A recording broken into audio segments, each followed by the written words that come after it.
नमस्कार। Hello guys. ओम विष्णु देवाय नमः। ओम नमो भगवते वासुदेवाय। जय जगन्नाथ। जय जगन्नाथ। आज हूँ माघ मासर शुक्ल पक्ष बड़ एकादशी। यहाँ हूँ बड़ एकादशी मैंने यहाँ ना हूँ भैमी एकादशी। भैमी एकादशी कौन तात्पर्य कहल कौन हाँ मैं टिके जानछु तमे कौन जानछु कैसे ना जा जानछु कहया संग माने जानि तमे कौन जानछु को मु जानिनी मु खाली टिके टिके जानछि जा जा जानछु एई एकादशीटा बड़ एकादशीटा आ एथरे कोन कहल ए जन्मर पाप आ पूर्व जन्मर जो पापटा थाए एई एकादशीटा जदि करिवो से पाप सब धोई जाई जिवो।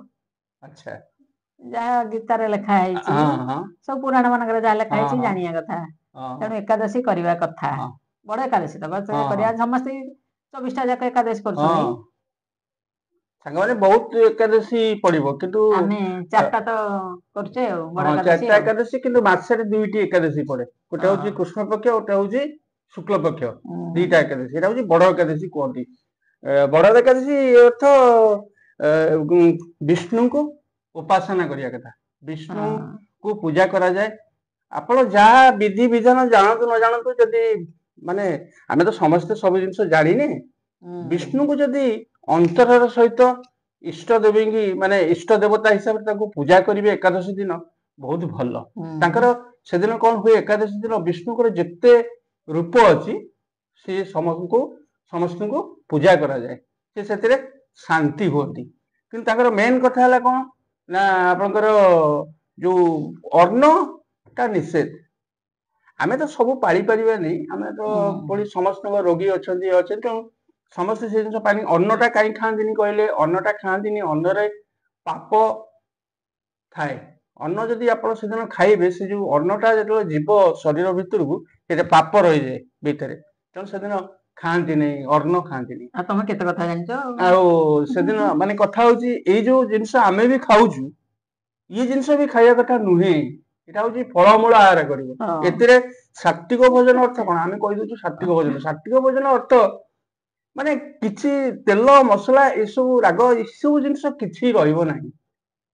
आपण कहबे कोन पुराण चर्चा से शास्त्र आलोचना करी से कथा नै मु जस्ट एति जानि छी आपण को कहि दोउची तेणु आजिकली भी माने एटा होची विज्ञान मतरे आपण उपास रहया भल माने उपास रहिले कोन हबो ना जो फलमूल आहार रे अन्य जिंस किछि आपण पाको जीवनी समस्त भी करि परिबे पिला माने भी करि परिबे आ जो माने स्त्री लोक अछन तां कर परिबे जो माने करि परिबे ये सब आपण एकादशी आपण करि परिबे एकादशी कले भल आ बहुत जिंस अछि कि आमे सब जिंस तो कहि परुनु कि एमती जेति जानिछु मु आपण को कहली तेणु विष्णु को उपासना एथिरे करा जाए विभिन्न प्रकार रही तार सब तात्पर्य हौ ए बर्तमान आमर जेहेतु सात्विक भोजन नुहे किंतु एठी हेची आमर एटा पूरी हेची माने पूरी कोन लुची लुची लुची हेची एटा तो जो बुट आलू अमृतभंडा तरकारी एटा अछि आ एटा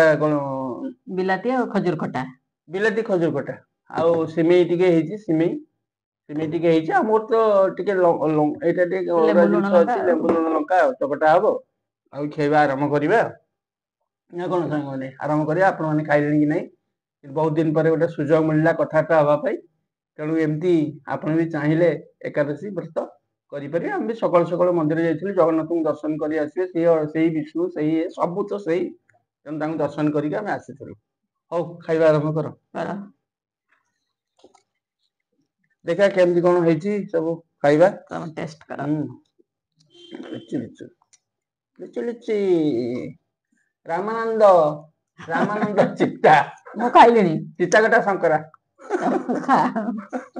चिट्टा कटा शंकरा कौन नहीं ये सब भंड जुगर लोक कही दौरान जो चिट्टा काटी बुलूँ कौटी कौन कर बाबा जी आड़े भंड बिक्री कर चिट्टा काटा शंकरा तेणु मु बोधे से गोटे कौन बढ़िया ये बड़ी बुला पड़ी अमृतभंडा पड़ी बढ़िया ये खट्टा देखिया आगे यहाँ खाईदे खजूर कुलटा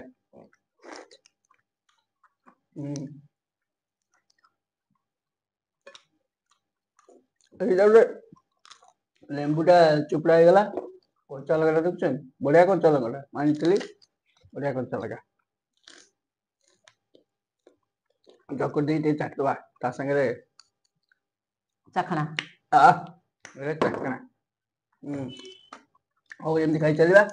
ଆଉ ପୁଣି ଆପଣମାନଙ୍କ ସହିତ ପୁଣି କେବେ ଖାଇବା ସେୟାର କରିବି। ତେଣୁ ଆଜି ଆମେ ଏଇଠି ରହୁଛୁ। ପରବର୍ତ୍ତୀ ପୁଣି ଭିଡିଓରେ ଆପଣଙ୍କ ସହିତ ଦେଖାହବ।